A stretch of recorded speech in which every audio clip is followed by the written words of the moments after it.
My fiance asked for an open marriage, so Elle called off the wedding. 2 weeks ago we were 2 weeks away from getting married. She asked me to go to therapy with her. She was already seeing a therapist on her own, and wanted me to go with her and have a talk, before the wedding, where we could be completely honest with one another.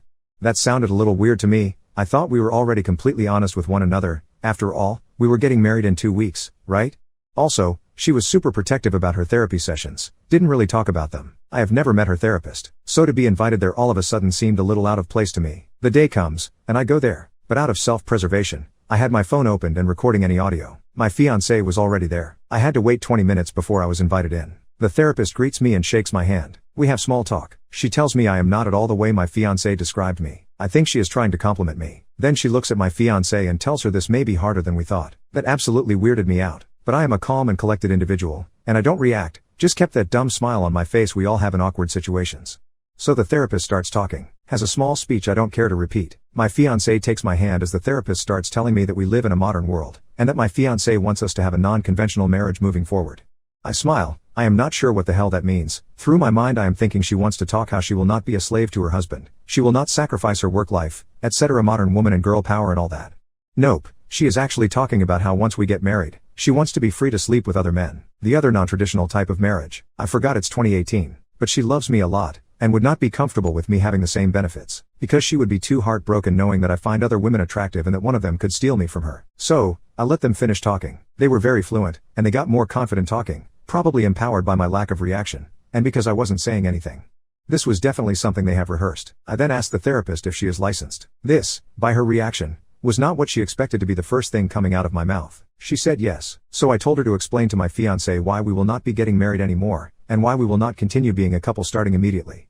I wished them good luck, and left the office. Now, I want to report the therapist. I am not sure if I have to report her to the clinic, or is there a board that supervises therapists? I don't think they're planning an attempt to corner me as professional conduct, and I want her to pay for the misconduct. That session did not sit well with me. To be clear, there would have been no positive outcome to this talk my fiancé and the therapist had with me. Even if she wanted a completely open marriage, where I could sleep with other women, the outcome from my part would have been the same.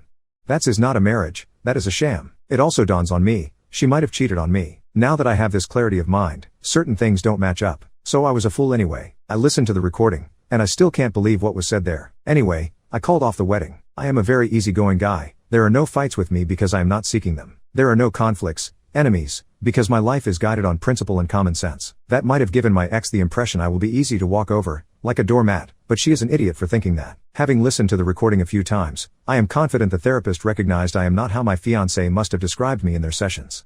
Hence this may be harder than we thought. Now that the wedding is no longer happening, people are starting to ask questions I am not comfortable answering. How do I navigate this?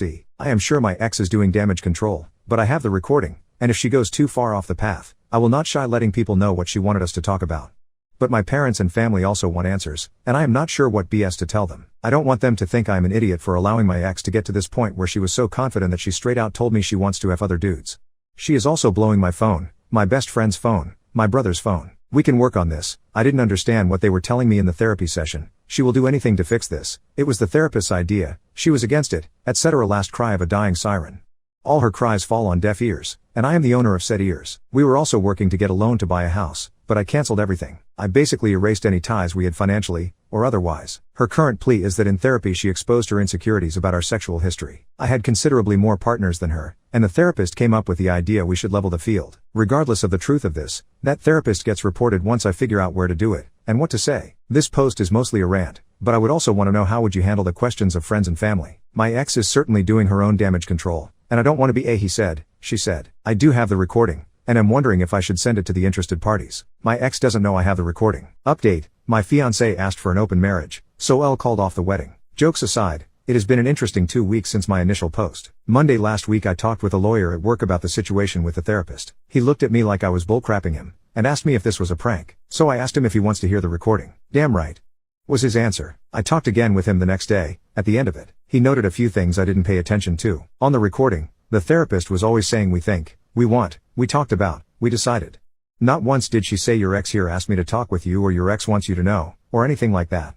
It was always we this, we that. He also asked me what my endgame is. Do I want to sue? He didn't think I personally have a case, to which I agreed. I never intended to sue anyway, but notify the appropriate institutions and let them deal with the therapist. A decision was made to write 2 letters, one addressed to the clinic the therapist works at, and one for APA, we checked, she was accredited. By Wednesday there were a few more people at work aware of the situation, including one of the 2 case researchers. She dug up information about the therapist, online reviews, as well as the contacts for 2 of her previous patients. The therapist didn't have the best reviews, there were people upset with her, and we managed to track the 2 we talked with through social media. They were more than happy to help once we explained the situation, and their stories were not any better than mine. The letters grew a consistent size, as we included the signed stories from the other 2 individuals, as well as my own description of how my ex changed once she started the therapy sessions, and a detailed description of how my meeting with the therapist went. Friday last week I met with the parents. Her parents came to my parents' house, and we had the talk. My ex was there too, and more info was disclosed. That made its way to the report on the therapist as well. This week, we sent the reports out. There was a reaction from the clinic. They called our office on Thursday morning, most probably to check if it is a prank or a real issue. We talked with their lawyer, or one of their lawyers, over the phone, and, when we confirmed it was legitimate, someone else was heard in the background, on their end, with a crap, they said they are taking this very seriously. A conclusion from one of the guys at work was that they probably received other complaints before, but this is the first time someone did it so well documented. Their letter also mentioned we are reporting this to APA, that might have turned the heat on as well, hence their quick reaction. I don't know what the result of this will be, and I consider my issue with it closed. However, having talked with the other 2 individuals that were treated by this therapist, I sincerely hope she is at least investigated, because she sounds insane and with an agenda. She ruined their relationships as well. One of the individuals was a woman, for the record. Then, my ex and her parents. Friday last week my parents called me and asked me to give them a visit after work. When I did, surprise, my ex and her parents were there too. My first reaction, seeing their cars in my parents' driveway, was to flee. This meeting was supposed to be on my terms, but she attempted to take the reins to it. That was not going to happen, let me tell you. My ex was waiting for me outside. She looked very good. If there was ever a girl you'd like your parents to meet, she was the image of it. She told me they are here to talk with me, and see if we can fix this. They as in her parents. She either never told them what happened, or she gave them a version of a story they were not buying. She had a journal with her. She told me she started writing in it before she began therapy, and continued writing in it until that Friday morning. That I should read it and it will clear out all this mess. I told her this is not a book club. I wanted to go inside and get the circus going, but she asked me if I can give her 10 minutes. She wants to talk with me for 10 minutes before I talk with her parents, and she kept handing me her journal, and started crying. And then my sister showed up, and then my ex's sister showed up. They were already there, and came out to check on us. So I took her journal, went inside, said hello, and lead my ex in the back of the garden, to an as isolated portion of my parents' garden as possible. They have a large garden with a lot of trees and benches. She quit her job. The stress was too much, and she had a breakdown. It escalated, never got better. She is no longer seeing the therapist. She started seeing the therapist for work-related matters, but somehow it turned into matters about our relationship, and it stayed focused on the relationship because it was the only thing the therapist seemed interested in.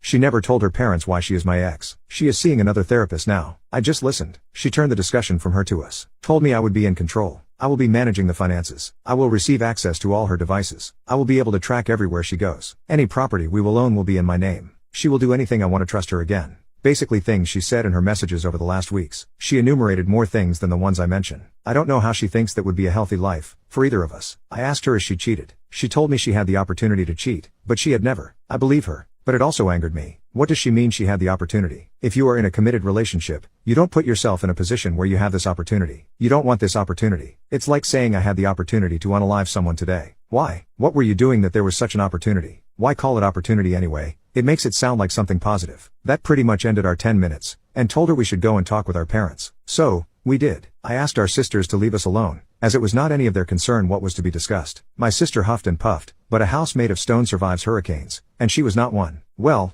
I talked, and explained what happened, how the therapy session went, and my resolve. I didn't mention I had a recording, because I never had to. My ex confirmed everything I said, which surprised me. Her father had teary eyes, and that broke my heart. Her mother asked her if this is how she thinks they raised her, and asked for an explanation. My ex basically told them the same story. Stress at work, depression, breaking down, therapy, therapist wanting to talk only about our relationship. That the therapist told her our relationship was the root of all her stress. That the therapist convinced her I want an open relationship. That she might lose me if she doesn't level her intimacy experience with me. How my reaction woke her up from her slump. She quit her job, is looking for something less stressful. She will do anything I want to get me back. Started crying. My ex mentioned the journal again, and said if I read it, it will explain everything, and that she was not on board with the therapist's ideas, but she went along with them because the therapist was a person with authority and experience.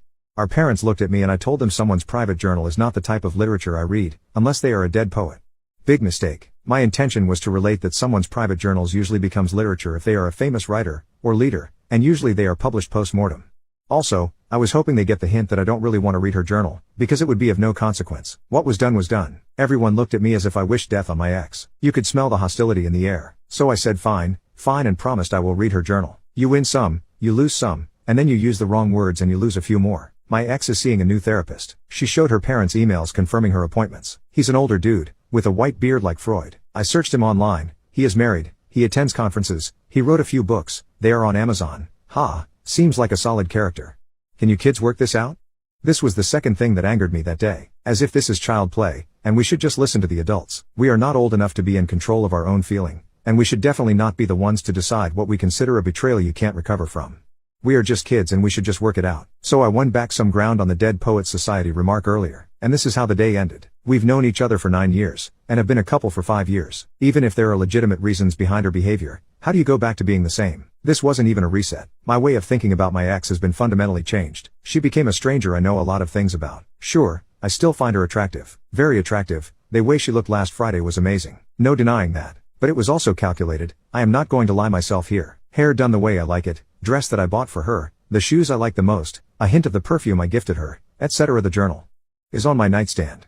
I haven't read it, and I probably never will. I did look through it, to see if it indeed is a year old, and it is. The way the page is folded, the ink is clearly older on the first pages, and you can see it progressing through the pages. The pen she used was attached to the journal, and I tested it, looks like the same ink, and the ink level in the pen is consistent with how much I assume the pen has been used for the last year to write the journal. It is not a fake. Everything about it is consistent with a year's worth of wear and tear. I don't see what good reading it will make me. A tool to play with one's mind? Well, not really. I don't think a year ago when she started writing it she intended to use it as manipulation. If what she told me is right, her new therapist suggested the idea to share the journal with myself. As for how I am handling people that are too curious about why the wedding is off, we had a huge difference of opinion that we could not find a solution to. More or less. But if her sister finds out why, and this is more than likely, because her sister is very close to their mother, everyone will find out the real reason why.